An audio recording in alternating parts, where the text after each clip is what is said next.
everyone. Thanks for joining today. I'm Reagan Sonneban. I'm an entrepreneur, small business owner, real estate investor, and corporate housing operator. Today, I am so excited to have with me Luz Ramirez.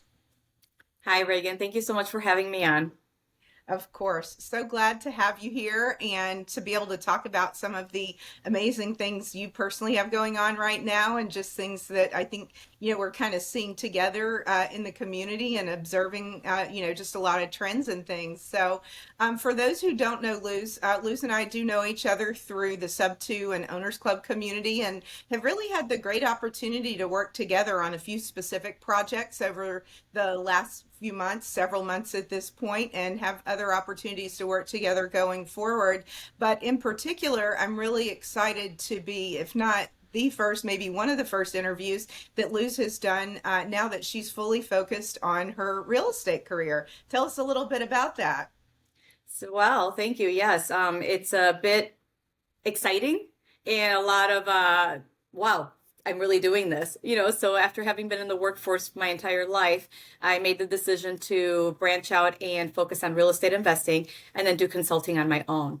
It really started a few years ago. I think after COVID, we all started seeing things a little bit differently. For me, it was probably one of the busiest times. I was working for a nonprofit. I actually just left the nonprofit 2 weeks ago, officially. Taking a leave of absence and then going back to help out with some transitioning in a couple months. That is because the area that I have focused in most recently was in grant writing. And so the grant cycle usually hits around March or April. That's when all the renewals start coming out. And so I offered to go back and help them out through that transition. So I say I'm officially out, but I'll be going back to help them out a little bit. But I did spend 30 years, 30 plus years in the world of administration, in education, in retail, and then most recently in the nonprofit world. And as part of that, I've acquired a lot of skills along the way as an administrator, managing, creating, developing programs. I did an acquisition of a nonprofit, then I did stabilization of two nonprofits. And so I've been able to have a lot of experience in that world. Along the way, because of the different positions I had, grant writing was something that did pop up a lot as a need, because when you have programs or you have services that you're offering, you identify a lot of gaps, and funding is usually difficult to come by. You'll receive funding from some sources, but they don't cover everything that you need. So grant writing became an opportunity for us to seek funding that we needed to supplement the services that we were offering. And so that kind of became something that, again, I stumbled into. I am very detail oriented. I love to research. And so it just kind of made sense and it worked for me. And it was just one of those things that I took on because I had the skill set to be able to work on it. So that's where I'm at. I've now left my W-2. My focus has been to really grow our real estate side. So my husband and I did start investing in real estate about 2.5 years ago. And we've been growing our portfolio. We like to do buy and hold. So we'll buy the properties, we hold them and rent them out. And we do long-term rental we're looking at midterm rentals. So that's something that Reagan and I are working on, which is exciting. But right now our focus is to grow that portfolio while I do my consulting on grant writing, and then helping businesses who are growing put their systems in place, their processes, and maybe do some team development and build their team capacity. That's amazing. And I mean, honestly, with the things that you just outlined, it seems like a great blend of active and passive things that you'll be doing going forward. And then, of course, as you said, continuing to build that buy and hold portfolio that really could be utilized for, a blend of different exit strategies. Absolutely. Yeah. And thinking about some of the things that you mentioned there and kind of knowing, of course, that you have this administrative expertise, you have now, the real estate investment expertise.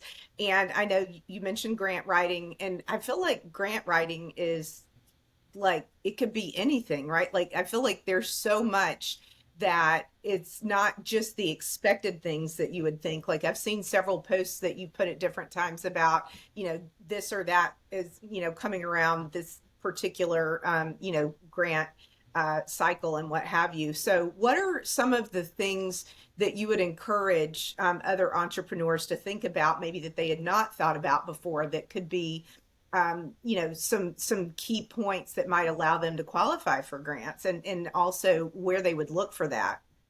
So the beauty about grants is that it is free funding Hmm. and it's available through many different sources. So it when I say research is one of those things that I really like to do, research does come hand in hand with grant writing because part of it is finding out what you qualify for. And that's basically the start. That's where you find out, okay, what is it? Where am I? What's my status currently as an entrepreneur or as a business owner? Am I a small business?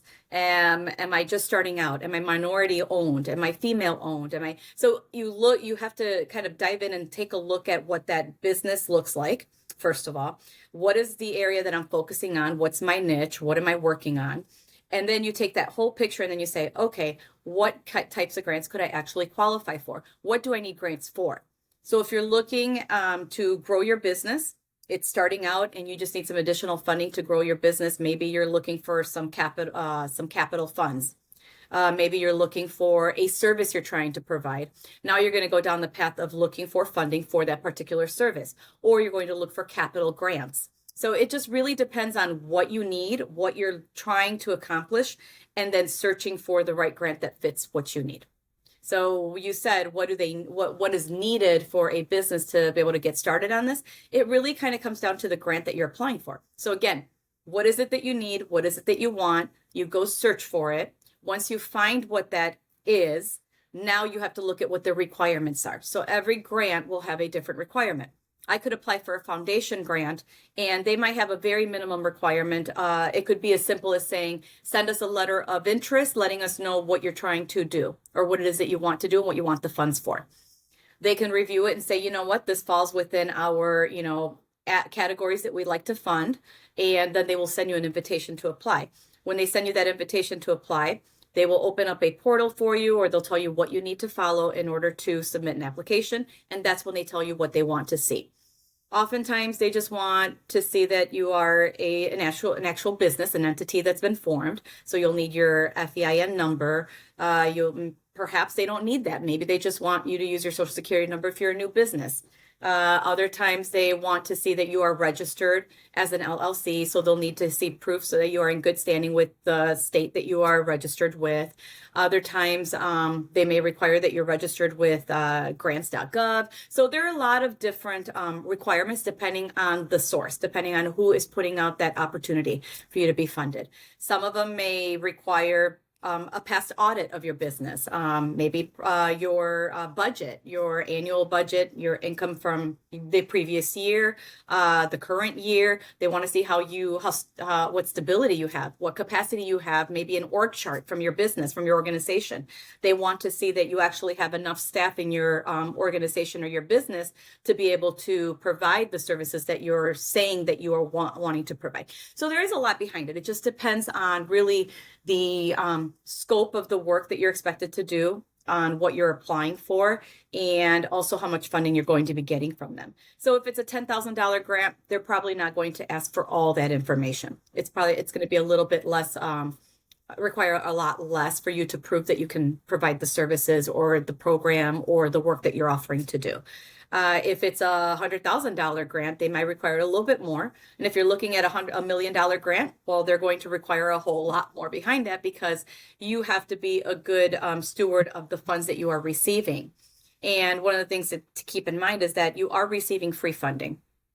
But in order for you to receive that free funding, you have to demonstrate that you could actually spend the money wisely, because this money is coming from somewhere, whether it's a foundation and the business owners are the ones who are donating these funds for the grants, or it's federal or it's state funding.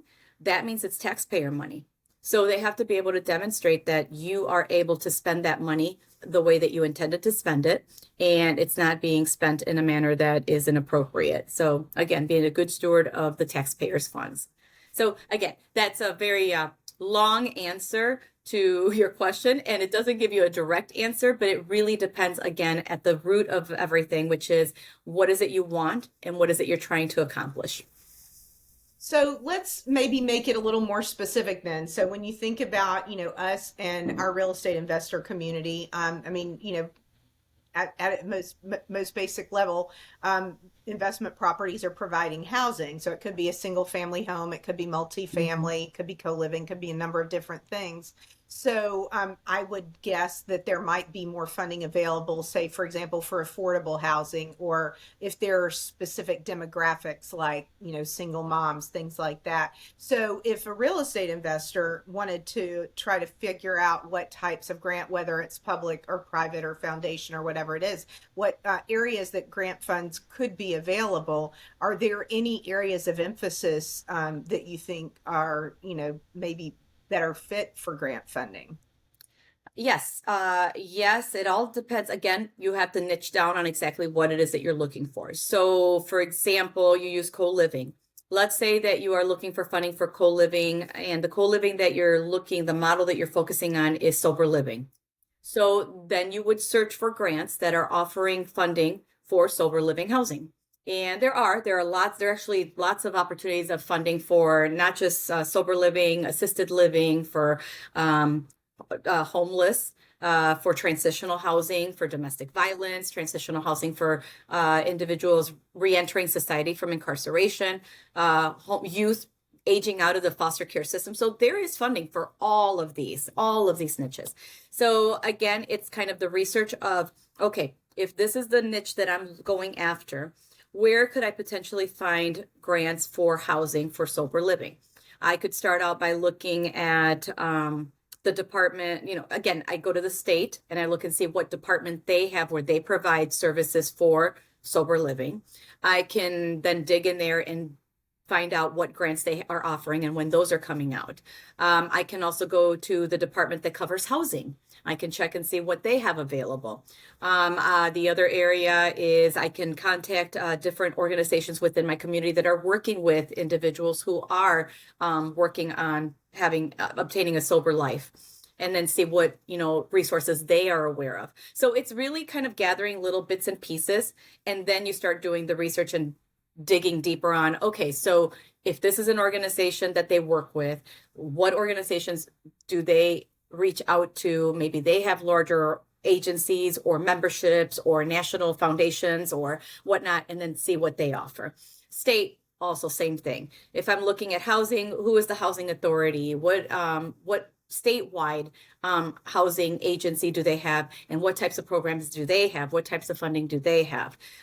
State departments go through that. So there's a lot of different places that you can go digging, and it just really depends on that niche again. So if I'm looking for domestic violence, I can go many different routes there. I can look at the department that focuses on sexual assault and domestic violence. I can focus on the housing again. I can focus on, families, maybe the Department of Family Services, see what they offer. Maybe they have funding. So whatever niche you pick might guide you to different areas. Wow, that's amazing. Now, you mentioned kind of in passing, I think, did you say, is it grants.gov or grants.com? Grants.gov Okay. is a site that you can go to, and that they provide all the federal grants that they have, and Okay. it takes a lot of patience and a lot of trial and error. Okay, because it's massive. It's massive. The information that you can pull from there. I mean, they give you grants on everything that they could be putting out there for anything. It could be for brain research. It could be for, I mean, you name it. So it's it takes a little bit of getting used to using the filters, going through and honing in on it, getting, maybe you do a filter and you're like, okay, housing. Oh wow, there's 10,500 results. Okay, what else can I put in here? Housing for sober living. Okay, then that's going to narrow it down some more. Maybe I want to look at, so you just keep digging and digging, digging until you find what you want. And sometimes that search comes up with nothing or not enough of what you needed. And then you go back and you do another search and you just use different words. It's just kind of like when you're going online and you're trying to do research, you just try different words to see what, you come back with that it is what you need. So it's a lot of hunting and trying trial and error, like I said. Hmm. Well, I'm sure, kind of with that whole trial and error piece, that, any investor that focuses on a specific area, you kind of figure out the cheat code and then kind of rinse Yes. and repeat going Yes. forward, I would think, once you figure out what that right combination is. Okay, so that one you said is for federal grants, then, are there other go-to resources or places that you search when it's for other grants, maybe from the state or from foundations or faith-based organizations? I just do a general search, to be honest. I go in and I just start using the different search engines, and then I'll Mhm. plug in different words that I'm looking for, and then I will click on whatever pages come up. Mhm. I'll take a look. I'll be like, this is kind of what I'm looking for, but not necessarily. And then I'll dig through there and see if there are any organizations that pop up that look familiar to me or that's kind of jump out and say, oh, this organization might be related to what I'm looking for. So I might go down that path. And so usually I will start in a couple pages and they will take me to other pages and they just take me to others until I end up finding information. So it's interesting, where I will start at one point and where I end up. And sometimes I'm like, you know what? I think I'm going to go back and then so I have all these tabs open and I'm like, which one was it that I found this information on? So it's a Yeah. lot of connecting the dots and going back and forth. Yeah. Oh, I can imagine. That's funny because as you were describing that, I can think of having kind of gone down similar paths, just researching things. And, like you said, sometimes you end up at a very different place from where you started, but you learn a lot along the way. And yeah, it's a lot to keep up with. That's amazing. And honestly, we have access to AI nowadays, which is very, useful. And I know that one of the things that I'm doing is I'm actually going in and I'll use ChatGPT or I'll go and use, whatever different AIs are available, and I'll plug in some, queries and I'll be like, okay, I am looking for dot dot dot dot. Give me some suggestions. And then it will send me to different places. I'm like, okay, yeah, I already know all those. That's great. So I'm not finding any new places to go search, but it is providing me information as far as to, okay, have you thought about looking here? I'm like, oh, okay, yeah, let me try there. So usually what they'll recommend, what I recommend and what, other grant writers will recommend is look at associations, look at organizations, related to the niche that you're looking for. That is one way to go about it. Then start at your local level, county level, state level, and see what they have available, and then branch out further. So the closer to home, if you're going to be working just in one area, or it's going to be very, it's not national, it's more local, then look at local funding. There are always opportunities for local funding. If there's nothing local, then look at the county. And if there's nothing there, look at statewide. And then there are foundations that will specifically only fund in certain areas. Look at those foundations. There are entrepreneurs out there who have created their own foundations because they have an interest in a certain field or certain area, and they want to send all their funding to that area. Then look at those foundations. What are those foundations that are passionate about the work that you're doing or passionate about the areas that you're trying to provide housing in? So that's probably where I would start, just again, cast the net wide and then start narrowing little by little on what it is that you're really trying to get. I know I would love to say this is exactly where you go here, go here, go here, go here, Right. but the grants are always changing. And Right. then there's, we all know the term shiny object syndrome. Something new pops up and then all the direction gets turned to that new object. And it's the same thing with grants. With grant opportunities, oftentimes they're looking at what's the new thing. Right. So maybe what was popular a couple years ago or a year ago is not the area that they want to continue funding. And so now they're looking at different areas. And so that's another thing. Sometimes grants come and go based on what is the trendy item to fund. So that's the other thing. Okay, so we've covered a lot to do with grants, and I know for myself personally, I really need to think about, what the right options might be because I've not really ever looked into that. But I know that's only one part of what you do. So I know systematizing is another big thing that probably almost any entrepreneur, probably certainly every visionary could use help with. So talk a little bit about what you see like at different stages of the entrepreneurship life cycle and the type of help that you find that entrepreneurs need. Yeah, one of the things that I do see is that most entrepreneurs, when they start a business, it's because they have a passion for whatever it is that they're going to do. You know, why I love doing this, so I'm just going to start a business and I'm going to do it. And so they start doing that, but they don't have any background in business administration. They don't have a background on running an actual business, how to do finances, how to do bookkeeping, how to do, all the things that related to actually running a business. And so they can get ahead of themselves doing the work. And so now all the work is being focused on their passion, what it is. Maybe it's getting clients, maybe it's creating the product and they're pushing it out, but they're leaving everything kind of like, oh yeah, you know what? Oh, here's an invoice. I'll just stick it in my drawer. Oh yeah, here's another invoice. I'll just add it to the stack. And next thing you know, they're paying invoices, they're just processing, but they're not tracking anything. They don't have any systems in place on how to track the information. A year goes by, and guess what time it is? It's tax time. Yeah, and you now have to account for everything that you made and everything that you paid out, and how are you going to, submit all these, receipts over to your accountant, say, here, you deal with it. There has to be a lot more behind it than just, doing the job and then collecting documentation. Or they scale and they start to get a lot more business and they start to bring in people, and now they're just paying them and nothing is being documented. And so now it's not a write-off. So there's a way for businesses to start to get, catch up on you, and you have no systems or processes put in place to even manage the business. So one of the things that I see is, one, they don't start them properly. They don't start with their entity, creating an entity for their business. It's just them using their name. Then they move into hiring people. They don't hire them properly. No background checks, no paperwork on file, no W-9s, no proper payment. Maybe they're paying them cash, but then they're losing money because this is money that they can deduct on their taxes. They're paying for staff. So a lot of these things that don't get put in place get missed. But then they start to grow, and then it gets to a point where it's so big that it's unmanageable, and they no longer know how to go back to the beginning because so much time has gone by. So what I'm able to do is to help them from the beginning, or even go through and look at what they have in place and review everything and say, okay, here's where you are. Here's what you're managing. Here's what you're not managing. And it's kind of falling through the wayside, through the cracks. Let's figure out how to systematize your system, your business, so that you have somebody managing all these things for you. These are now being tracked properly. You're putting some procedures in place, some policies in place that you can continue following moving forward. And anybody that you bring into the business is now following the same systems and processes that you have now put in place.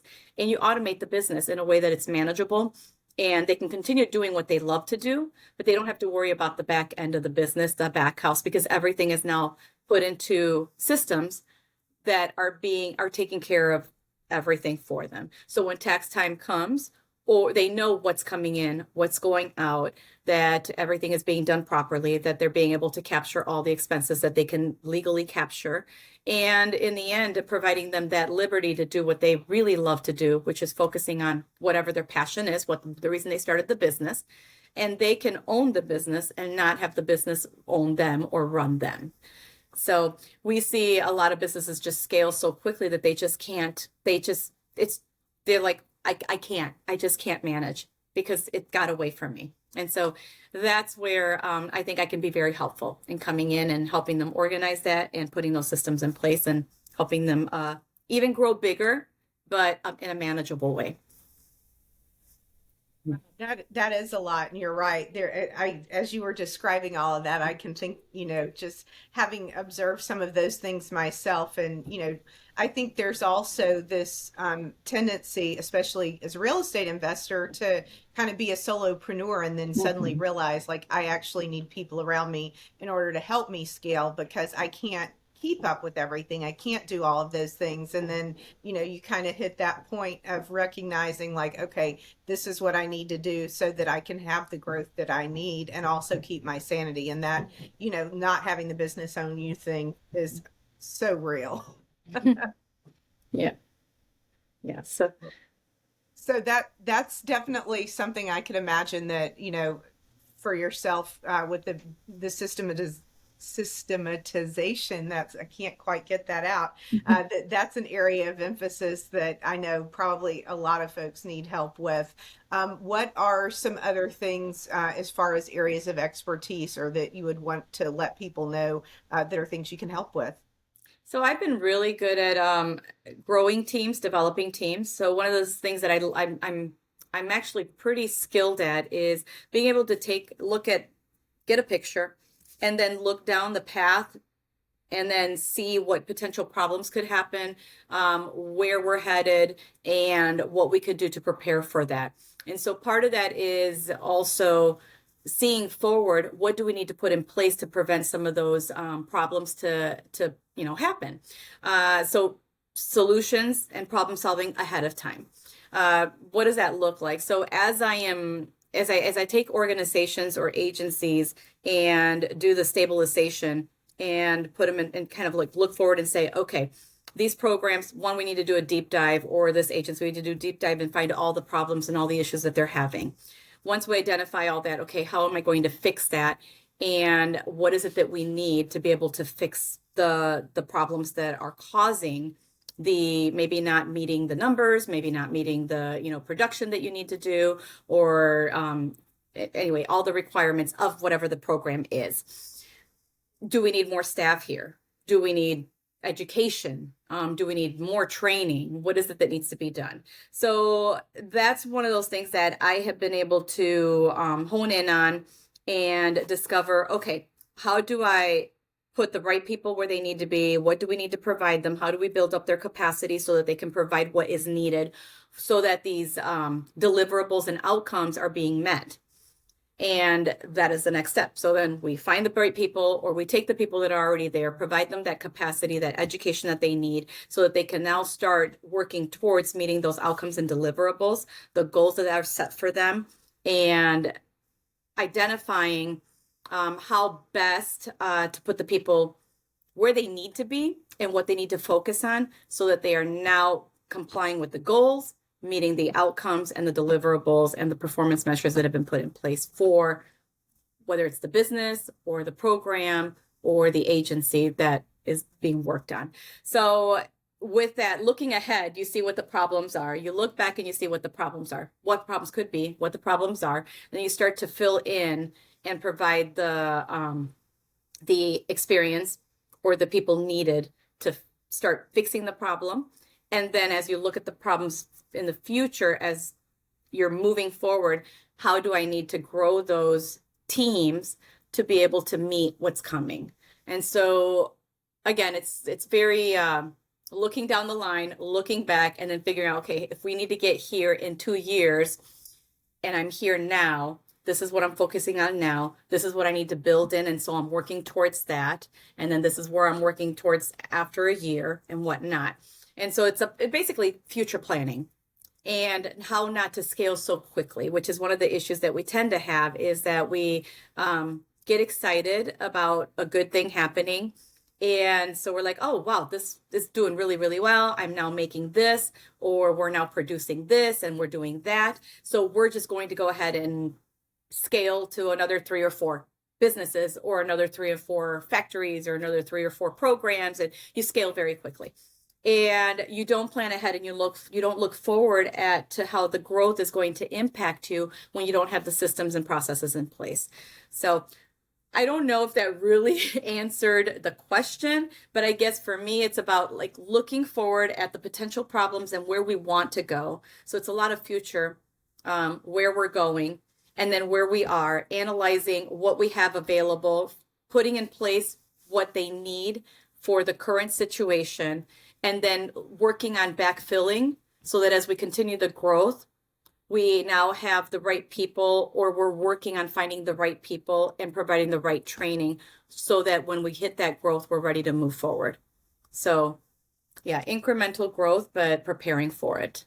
I think you can't say too much about that having the right people in place as well. And I mean, that's a natural part of the process too, is, figuring out that hiring and firing process. And, I think not waiting too long when you realize a new hire is not the right fit, because the time, energy, everything that goes into trying to make things fit sometimes. And then, so often you kind of see early on and maybe, go too far down a certain path. So I can Yeah. imagine that all of that is really something that folks have a lot of need for. So It's a great. learning curve too, because I know that with the teams that I've developed when I work with my staff, I'm always looking at, okay, what potential do they have and how can I grow them? Is this the person that I can grow into the next level? And as we are continuing to grow, do they have the capacity to take on more? Do they have the capacity to grow into an actual leader? Do they have the capacity to lead others? And so, as I'm exploring this, I am identifying people and I'm putting more into them so that I am growing them in that manner, so that when I'm ready to scale up and move to the next level, I now can build other people under them and I move them up and I elevate them. And again, that's all part of that long term growth as you're looking forward. But one of those is this the right person? And I think one of the things that I have found that as I've grown my staff from, new employees into coordinators, into supervisors, into directors, every step of the way, there's a lot that has to go into developing them at each of the different stages. And one of them is a really difficult one, which is, again, the identification of I found somebody, yay. They're not, I don't know if they're the right fit, but you know what? I found somebody, so I'm going to hold on to them. And I can't find somebody out there, so I'm going to hold on to them even longer because you know what? I already invested in their training. They already know how to do the thing. They're not working out, but you know what? I need to hold on to them. And so then you drag on this holding on to somebody who's not the right fit because you've already invested time in them. And it's hard to let go and start all over again. Or the flip side of it is now once we've hit a point of they have experience, because now we've gone through this a few times, where they have somebody, they come in a couple weeks into them working for them, they're like, all these things are wrong and we've invested in training, but all these things are wrong. They're not going to make it in the long run because I know that this is not a good fit for us. And they are able to cut the cord right away and say, you know what, we need to start over. So that also is a lot of I think a lot of that is experience and learning how to see that from the beginning. And so many entrepreneurs aren't familiar or they don't want to go through the process of having to hire and rehire and rehire. They don't have the time for it. And so that's another skill set that I think is really important, is to be able to learn when to let go and when to find the right person and how to find that right person. So that's another thing that I just wanted to kind of comment on, that as people, you build capacity into your own people and you grow them, you also have to educate them on how to identify the right people to continue growing, adding onto your team, and then letting go when it's time. Tough stuff. Oh, wow. Yeah. And like you said, so much of that is just experience. And I think a lot of times we need to just trust our gut too, or I know for me anyway, uh, I can think of many cases where that was true. So we've talked a lot about some of the things that you're doing.